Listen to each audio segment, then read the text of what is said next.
नमस्कार दोस्तों, एक बार फिर से आप सबका बहुत बहुत स्वागत है हमारे YouTube channel easy math bye June Sharma में। दोस्तों आज का अपना जो चैप्टर है वो कक्षा 10वीं के लिए बहुत ही ज्यादा है इंपॉर्टेंट, क्योंकि आज हम समरूपता अध्याय से संबंधित दो मुख्य प्रमेय लेकर आए हैं दोस्तों। थेल्स प्रमेय यानी आधारभूत समानुपातिकता प्रमेय और एक इसी प्रमेय का विलोम। इन दो प्रमेय के बारे में पढ़ेंगे और इन प्रमेय को कैसे सिद्ध करना है वो हम बहुत ही ज्यादा सरल भाषा में आपके लिए लेकर आए हैं दोस्तों। लेकिन इस वीडियो को शुरू करने से पहले हम आपको ये बता देते हैं दोस्तों कि इससे पहले हम त्रिभुजों की समरूपता के नियमों के बारे में एक चैप्टर है या एक वीडियो है वो ला चुके हैं, और उस वीडियो को अगर आपने अभी तक नहीं देखा है तो इस वीडियो को समझने के लिए, आज के इस चैप्टर को समझने के लिए हमें उस वीडियो को जरूर देखना चाहिए। तो उसकी लिंक है वो हम नीचे डिस्क्रिप्शन में दे रहे हैं। उस वीडियो को पहले जरूर देखिएगा और उसके बाद ही दोस्तों इस वीडियो को देखिएगा ताकि आपको आराम से समझ में आ सके। चलिए तो आपका समय खराब नहीं करते हुए बढ़ते हैं आज के इस मैथमेटिक्स चैप्टर की तरफ और मिलते हैं वीडियो के अंत में।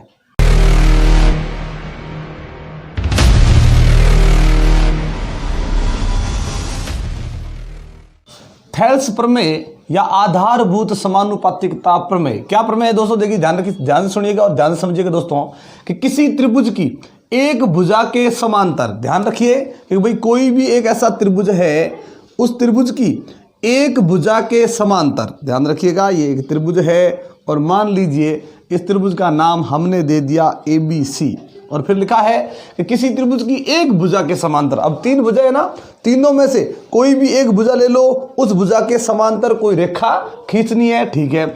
ऐसी रेखा जो अन्य दो भुजाओं को भिन्न भिन्न बिंदुओं पर प्रतिच्छेद करे। मतलब मान लीजिए जैसे हमने ये रेखा ले ली, अब इसके हम क्या खींच रहे हैं? समांतर रेखा। इसके समांतर बाहर की तरफ नहीं खींचनी है, ऐसी खींचनी है कि इसके अलावा ये जो दो अन्य भुजाएं हैं उनको वो भिन्न भिन्न बिंदुओं पर क्या करे? प्रतिच्छेद करे। इसके तो समांतर होनी चाहिए और अन्य जो दो भुजाएं हैं उनको भिन्न भिन्न बिंदुओं पर वो प्रतिच्छेद करनी चाहिए। जहां जहां प्रतिच्छेद कर रही है वहां हमने बिंदु लगा दिए D और E, यानी ये हो गया BC के समांतर एक रेखा का नाम हो गया DE रेखा। ध्यान रखें दोस्तों, DE रेखा खींची, वो इस भुजा के समांतर है और अन्य जो दो भुजाएं हैं उनको भिन्न भिन्न बिंदुओं पर वो प्रतिच्छेद कर रही है। चलिए आगे।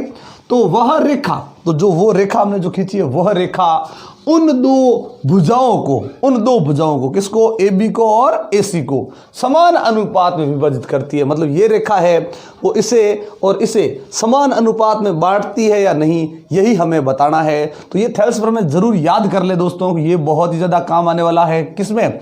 अगली जो हमारी प्रश्नमाला आने वाली है 11.2 और उसके जो प्रश्न आने वाले दोस्तों उसमें ये बहुत ही ज्यादा काम आएगा। थेल्स प्रमेय, आधारभूत समानुपातिकता प्रमेय। चलिए करते हैं इस प्रमेय को सिद्ध कि भाई ये जो प्रमेय तो बना है लेकिन हम किसी की बात मानते नहीं, वास्तव में ये बात सही है या गलत, वो आज हम पढ़ेंगे। चलिए शुरू करते हैं। कैसे शुरू करना है कि सबसे पहले हमें ये देखना है कि भाई प्रमेय के अंदर ऐसी कौन कौन सी चीज है जो हमें दी गई है, वही बात सबसे पहले लिखनी है जो हमें लगता है ये तो प्रश्न में लिखी है। जैसे क्या लिखा हुआ है इसमें कि भाई त्रिभुज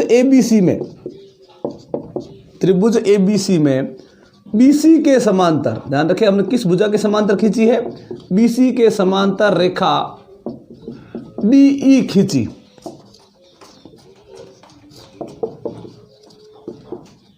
ध्यान रखें इस BC के समांतर DE खींची गई है जो क्या कर रही है?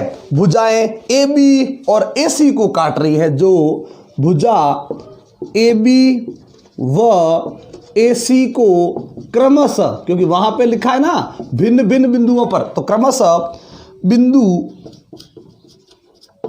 D व E पर प्रतिच्छेद करती है। चलिए दोस्तों, तो ये हमने लिख दिया है कि भाई ये प्रतिच्छेद कर रही है और उसके साथ यहाँ पे लिखा ना हमने क्या लिखा कि ये जो DE है वो इस BC के क्या है? समांतर। तो बोल दिया कि भाई किसी त्रिभुज की एक भुजा के समांतर होनी चाहिए, अन्य दो भुजाओं को वो काटनी चाहिए। चलिए ये तो गया, प्रश्न में दिया गया है और हमें सिद्ध वो बात करनी है अंत वाली। ध्यान रखें दोस्तों, ये जो हमने प्रमेय लिखा है ना कि उसमें अंत में हमें क्या पूछा?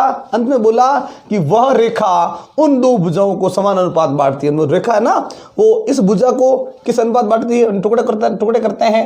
एक हो गया AD, फिर हो गया DB। तो ध्यान रखें यहाँ एक टुकड़ा AD और एक हो गया DB, ये टुकड़ों का हो गया अनुपात। फिर इस तरफ आते हैं, यहाँ टुकड़ों का अनुपात AE और हो गया EC। ध्यान रखें AE और EC, और ये जो टुकड़ों का अनुपात बना है वो समान होगा। ये प्रमेय बोल रहा है कि भाई वह रेखा उन दो भुजाओं को समान अनुपात में विभाजित करती है। तो हमें किसी भी प्रकार से यही बात लानी है, लेकिन शुरुआत कहां से करेंगे? शुरुआत करेंगे जो प्रश्न में दिया गया है उस बात से, और फिर हम ये सिद्ध करेंगे कि वास्तव में ये बात सही है या नहीं। हमें क्या करना है इसमें कि भाई त्रिभुज कितने नजर आ रहे हैं अब आपको? पहले तो ये एक ही त्रिभुज था, लेकिन जैसे ही ये समांतर रेखा आई, त्रिभुज एक नहीं दोस्तों, त्रिभुज हो गए दो, छोटा त्रिभुज बड़ा त्रिभुज, दोनों ही त्रिभुज देखने हैं। चलिए ये जैसे हमने खींची, यहाँ एक छोटा सा त्रिभुज बन गया। वो छोटा सा त्रिभुज कौन सा है? ADE। ध्यान से सुनिएगा दोस्तों, ये छोटा सा त्रिभुज हो गया ADE, और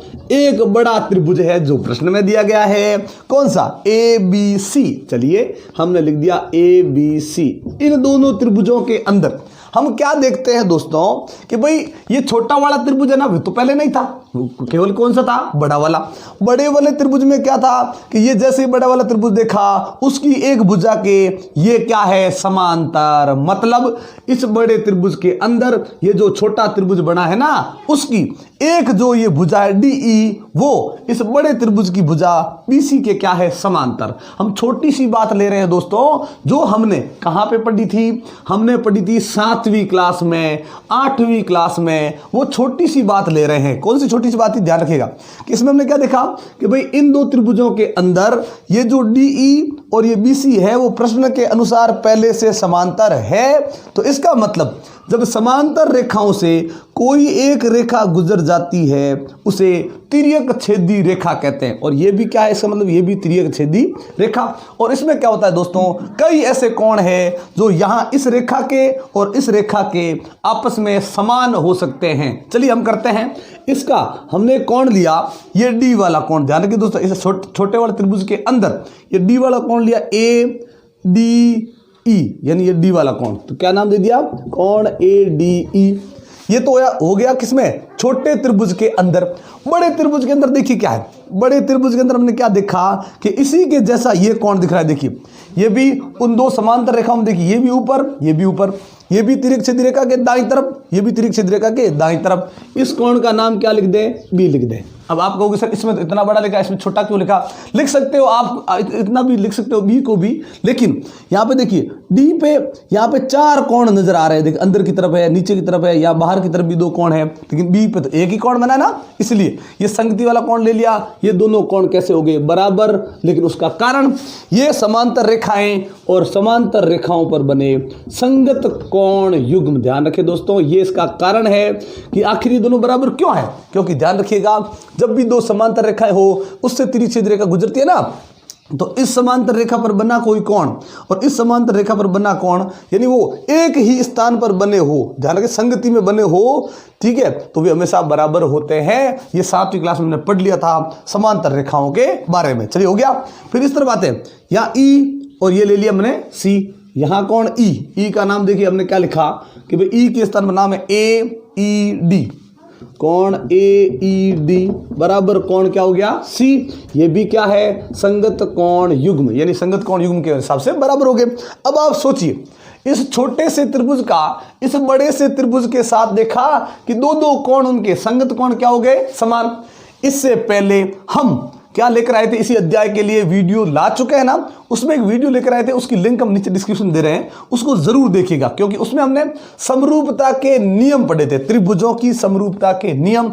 और उसमें हमने ये बताया था कि जब भी दो अलग अलग त्रिभुजों के कोई दो संगत कोण समान हो जाए, ध्यान रखें दोस्तों, दो संगत कोण समान हो जाए, एक और भी इसमें कोण समान है, कौन सा? A वाला, क्योंकि वो छोटे त्रिभुज के अंदर भी है और बड़े त्रिभुज के अंदर भी वैसा ही वैसा है, कोई अलग नहीं, ना कोई ज्यादा ना कोई कम। तो आप कर सकते हो कोण A बराबर कोण A, और ये हो जाएगा दोस्तों उभयनिष्ठ। ध्यान रखें, ये हो गया उभयनिष्ठ। और हम यहाँ पे लिख सकते हैं कि जब दो अलग अलग त्रिभुजों के 3 संगत कोण समान हो तो वो लग जाएगा समरूपता का एक नियम A, यानी एंगल एंगल एंगल, समरूपता के नियम से कोण कोण कह दो, कोई बात नहीं, वही है। तो समरूपता का नियम ये हम प्रयोग में लेंगे, और जैसे ही हम ये प्रयोग में लेंगे दोस्तों, ये जो त्रिभुज हमने लिए थे कौन कौन से?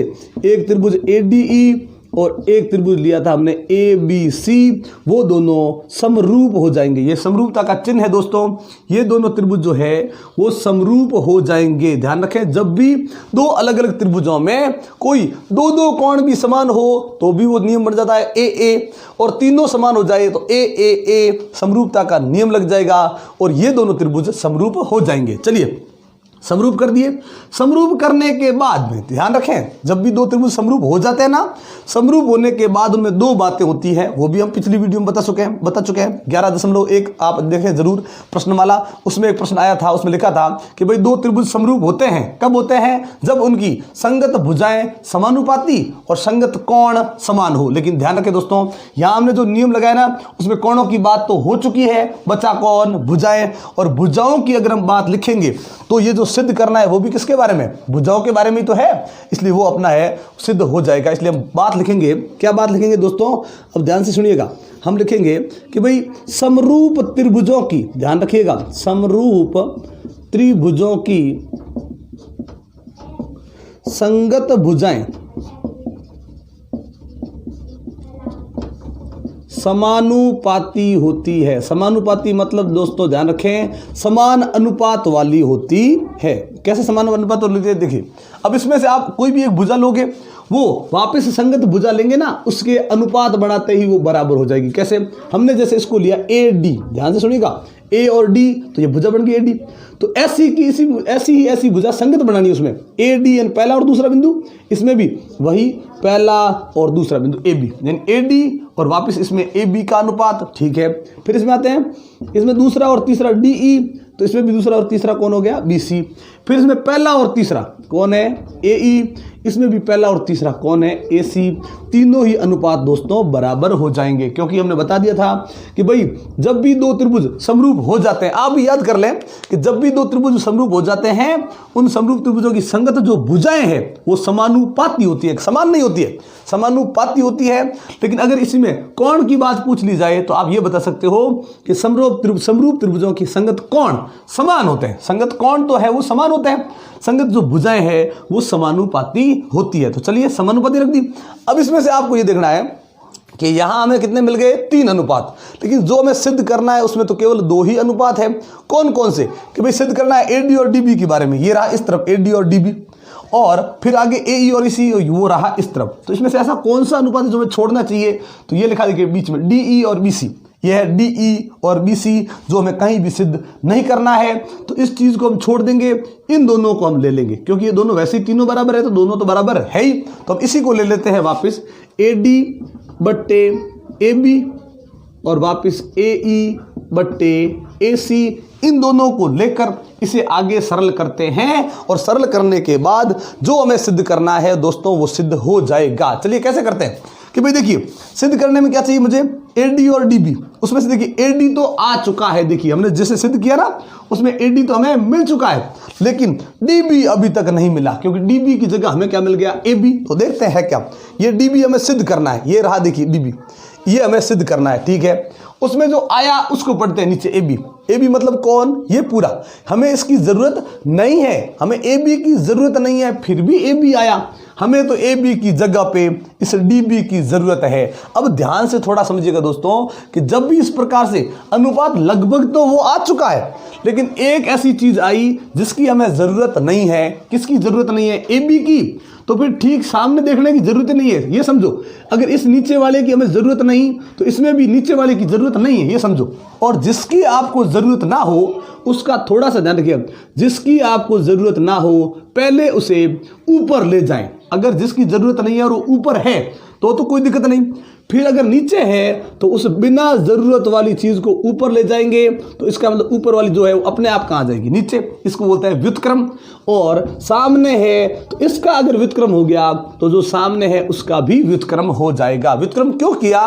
क्योंकि हमें यहां सिद्ध करना है, उसमें DB की जरूरत है और यहां DB की जगह पे AB आ गया, इसलिए बिना जरूरत वाली चीज को पहले ऊपर ले जाए।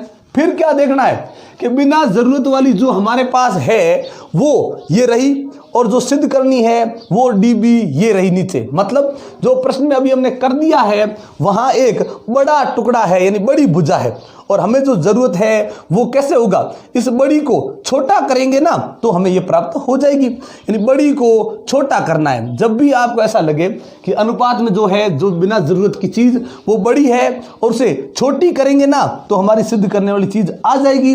तो छोटा करने के लिए आपको एक छोटा सा काम याद रखना है। क्या याद रखना है कि दोनों पक्षों में से एक घटाने पर, और अगर बाई चांस ऐसा हो जाता है कि अनुपात हमें प्राप्त हुआ और हमें यहाँ पे मान लीजिए छोटे छोटे टुकड़े दे दिए, पर हमें उनमें से एक टुकड़े में से हमें बड़े टुकड़े की जरूरत है, मतलब एक टुकड़ा छोटा है ना, उससे हमें वापस बड़ी भुजा बनानी है, वापस बड़ी भुजा बनानी हो तो दोनों पक्षों में एक जोड़ने पर। बस ये याद रख ले थोड़ा सा कि जब भी आपको अनुपात में इस प्रकार से पूछा जाए और जरूरत छोटे की हो, प्रश्न में आ गया बड़ा और बड़े को वापस छोटा बनाना है ना, इसलिए दोनों पक्षों में से एक घटाने पर, और जब यहाँ छोटा टुकड़ा हो और हमें बड़ी भुजा बनानी हो उसमें लिखेंगे आप दोनों पक्षों में एक जोड़ने पर। तो चलिए ऐसा कर लेंगे। अब चलिए शुरू करते हैं। यहाँ पे है क्या, अब घटाने पर कैसे करेंगे, ये ए बी बट्टे ए डी माइनस एक और ए सी बट्टे ए ई माइनस एक। चलिए माइनस एक करते हैं। कैसे करना है ध्यान रखिए दोस्तों, जब भी भिन्न के साथ जोड़ या बाकी में कोई संख्या आए, इस नीचे वाली को इससे गुणा करें। बाकी करने का डायरेक्ट तरीका ध्यान रखिएगा दोस्तों, इस नीचे वाली यानी हर को ले जाकर इस संख्या से गुणा कर देंगे तो एडी एकम एडी आ जाएगा। तो ऊपर क्या बना, ए बी तो ऊपर था ही, माइनस एडी एकम हो गया एडी, बट्टा में ये जो एडी है वो अब पूरे के नीचे आएगा। पहले केवल एक के नीचे था, जैसे ही इसका अंश से हमने गुणा कर दिया, अलग पड़े अंश से जोड़ बाकी जो संख्या उससे गुणा कर दिया ना, तो अब ये एडी पूरे के नीचे आ जाएगा। यहाँ पे देखिए वही काम, एसी का एसी, ए ई को एक से गुणा किया तो माइनस ए ई एकम ए ई, और बट्टा में अब ए ई पूरे के नीचे। अब ऊपर वाला घटाव करते हैं। देखिए दोस्तों ऊपर वाले में क्या लिखा है, A B minus A D, ये रहा ए बी माइनस क्या करते हैं ए डी, यानी माइनस में ए डी, इस माइनस कर दो ए डी को। जैसे ही इस ए बी में से हम इस ए डी को माइनस कर देंगे तो ये पीछे केवल ये टुकड़ा बचेगा, मतलब कौन, इस टुकड़े का नाम क्या है डी बी, तो इसको छोड़ दो और इसकी जगह पे आ जाएगा दोस्तों डी बी, बट्टा में ए डी पड़ा है ही, और यहाँ पे ए सी में से ए ई घटा दो, ये पूरा रहा ए सी, उसमें से ये ए ई यहाँ तक घटा दिया तो क्या बचा दोस्तों, यहाँ पीछे ई सी, तो ये इसी इसके स्थान पर लिख देते हैं और बट्टा में बच गया ए ई। अब देखिए जो सिद्ध करना है वो सिद्ध करना है, जो आया या नहीं, ए डी बट्टे डी बी चाहिए, यहाँ डी बी बट्टे ए डी है, मतलब प्राप्त तो हो गया है लेकिन वो अभी उल्टा है। तो अब इसका व्युत्क्रम वापस कर देते हैं, इस ए डी को ऊपर ले जाएं, इस डी बी को नीचे ले जाएं, फिर ये ए ई बी ऊपर और ये ई सी बी नीचे। जो काम यहाँ होगा वही काम यहाँ करेंगे। जो सिद्ध करना था वो अंत में आया या नहीं, वो आ चुका है ना दोस्तों। तो आपको अब क्या करना है, इसमें ये लिखना है कि भाई अतः लिख के, अब आपको क्या करना है दोस्तों, अतः लिखने के बाद में यही प्रमेय अंत में वापस लिखना है। अगर प्रश्न में ऐसा आ जाता है ना कि भाई थेल्स प्रमेय को सिद्ध कीजिए, ठीक है, या फिर ये लिख के बोल दिया इसको सिद्ध कीजिए, या डायरेक्ट बोल दिया थेल्स प्रमेय को सिद्ध कर दीजिए, तो वहाँ आपको ये प्रमेय याद भी रखना पड़ेगा और उसे लिख के सिद्ध करना पड़ेगा। तो अंत में ये लिखें, अतः किसी त्रिभुज की एक भुजा के समांतर खींची गई ऐसी रेखा जो अन्य दो भुजाओं को भिन्न भिन्न बिंदुओं पर प्रतिच्छेद करे तो वह रेखा उन दो भुजाओं को समान अनुपात में विभाजित करती है। यही बात आपको अंत में जरूर लिखनी है, वापस लिखनी है दोस्तों। और ये वापस लिखने के बाद में आप लिखोगे हैंस प्रूव या इति सिद्धम, यानी ये सिद्ध हो चुका है प्रश्न, आगे हमें और करने की जरूरत नहीं है। अब है दोस्तों थेल्स प्रमेय का विलोम कि किसी त्रिभुज की दो भुजाओं को समान अनुपात में विभाजित करने वाली रेखा, मतलब अभी हमने जो पहले पढ़ा था उसमें क्या था कि भाई किसी त्रिभुज की एक भुजा के समांतर कोई रेखा थी और वो फिर अन्य दो भुजाओं को भिन्न भिन्न बिंदुओं पर प्रतिच्छेद कर रही थी और वो समान अनुपात में विभाजित करती थी। यहाँ पे पहले उस क्या किया, उस रेखा ने पहले उस रेखा ने दो अन्य भुजाएं जो दी गई है, दो ये जो भुजाएं हैं इसको समान अनुपात में वो बांट रही है, और हमें ये बताना है कि फिर वो अगर इन दोनों को समान अनुपात में बांट रही है तो वो रेखा इस तीसरी भुजा के समांतर है या नहीं। उसमें हमने इसको पहली भुजा माना था, अब इसे इनमें से ये पहली और दूसरी हो गई, इसे तीसरी भुजा मान लिया, इसके समांतर है या नहीं, यही हमें सिद्ध करना है। चलिए ये है अपना थेल्स प्रमेय प्रमेय का विलोम। शुरू करते हैं इसे। सबसे पहले वही काम अपना कि भाई प्रश्न में दिया गया है, ये हमें किसे मानना है। जो शुरुआत में बोला वो दिया गया है, क्या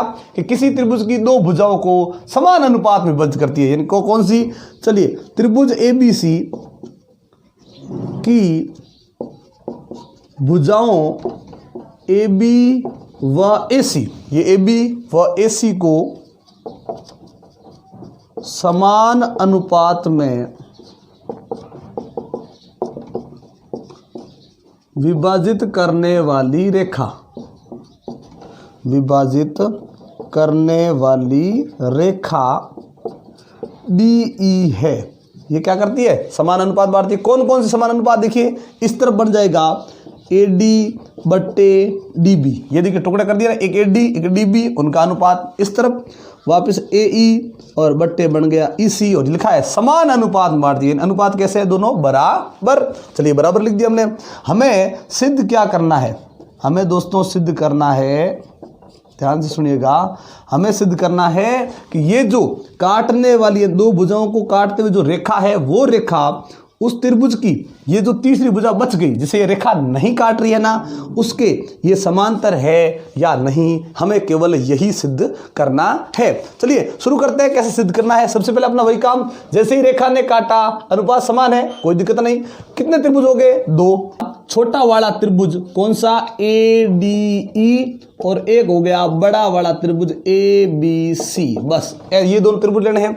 इन दोनों त्रिभुजों में जो भी आपको कोणों में समानता दिखती है, अभी तो हमने किया था ना जो पहला जिसमें थेल्स प्रमेय पढ़ा था, उसमें क्या किया था, जो कोण बराबर दिख रहे थे वो हमने बराबर लिख दिए। लेकिन दोस्तों यहाँ पे D वाला और B वाला समान नहीं लिखना है। क्यों नहीं लिखना है, वहां पे समान कैसे हुआ, क्योंकि ये दोनों पहले से समांतर थी, ये उसकी तिर्यक छेदी रेखा, इसलिए संगत कोण समान। इसमें तो ऐसा है नहीं, क्योंकि ये दोनों अभी तक समांतर नहीं है। समांतर तो हमें सिद्ध करना है, तो ऐसे मन से कोण बराबर नहीं कर सकते। लेकिन कोई भी अगर कोण आपको बराबर दिखता है तो वो तो लिख दो।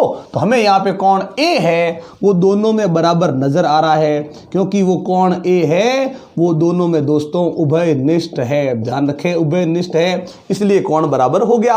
लेकिन एक कोण बराबर होने से त्रिभुज समरूप नहीं हो सकते। कोई ऐसी एक और चीज बताओ जो इन दोनों में समानता नजर दर्शा दे, हमें कोई समानता है।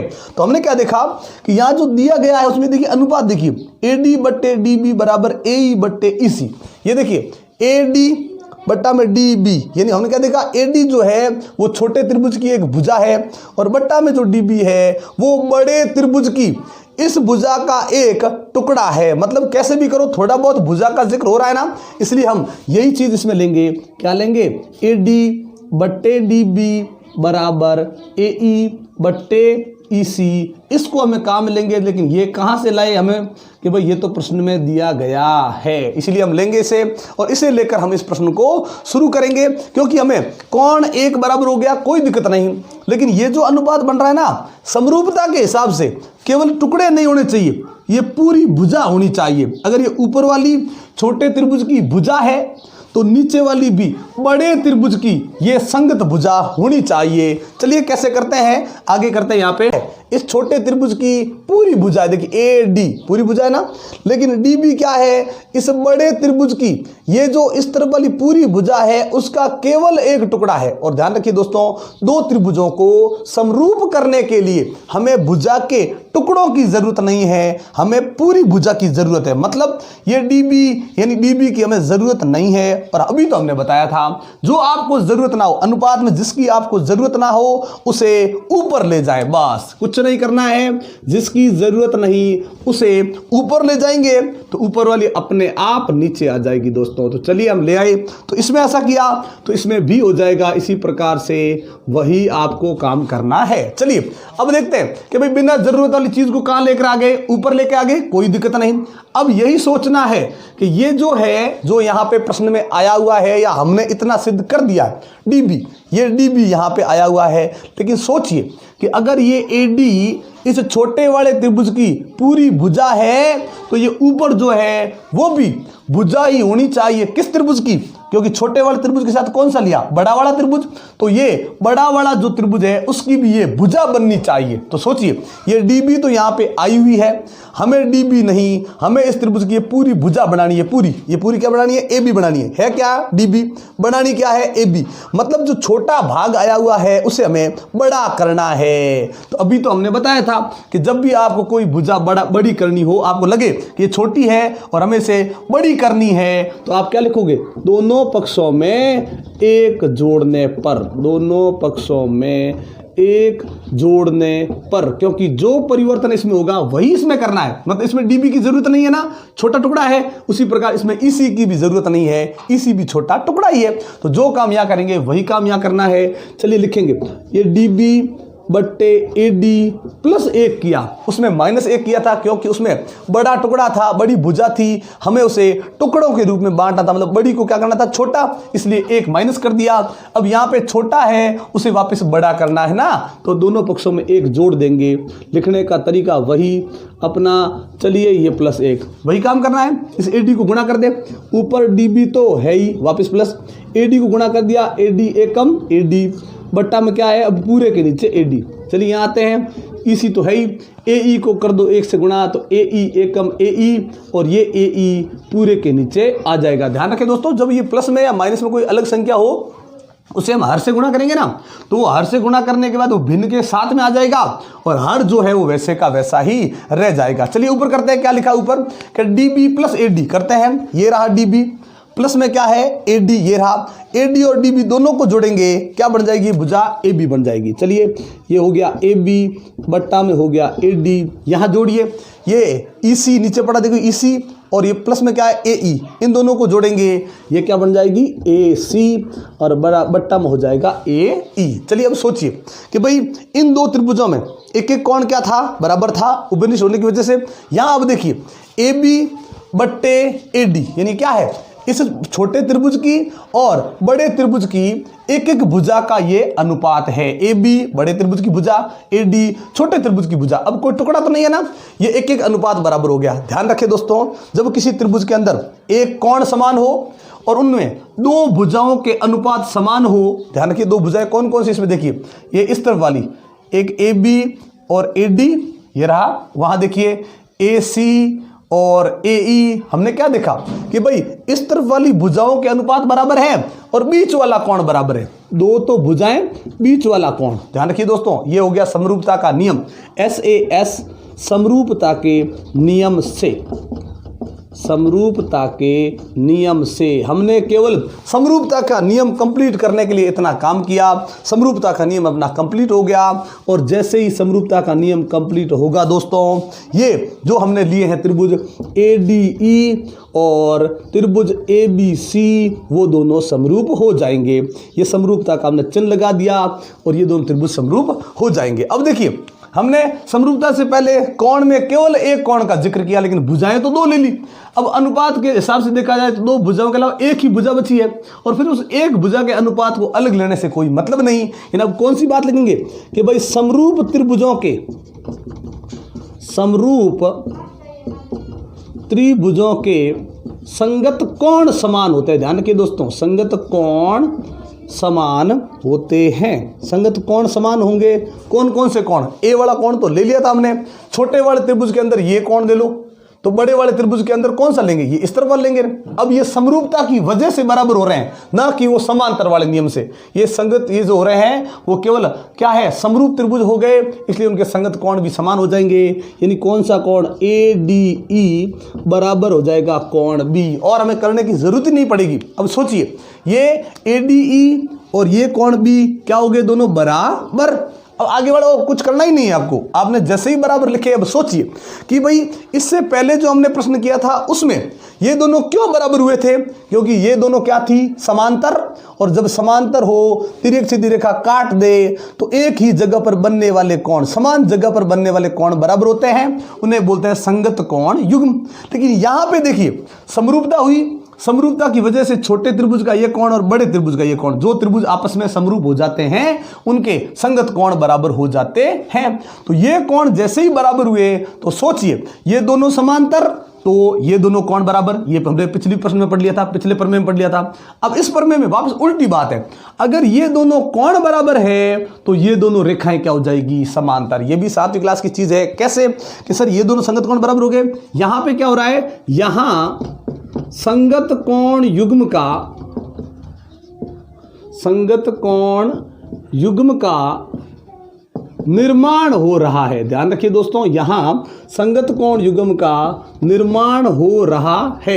यही ध्यान रखें केवल कि अगर दो भुजाएं समांतर है, तिर्यक छेदी रेखा गुजर जाती है, वहां संगत कोण युग्म बन के वो कोण बराबर हो जाएंगे। और जब भी संगत कोण युग्म बन के वो दोनों बराबर हो जाते हैं तो उस कंडीशन में वो रेखाएं जिन पर ये कोण बने हुए हैं वो रेखाएं आपस में समांतर हो जाती है।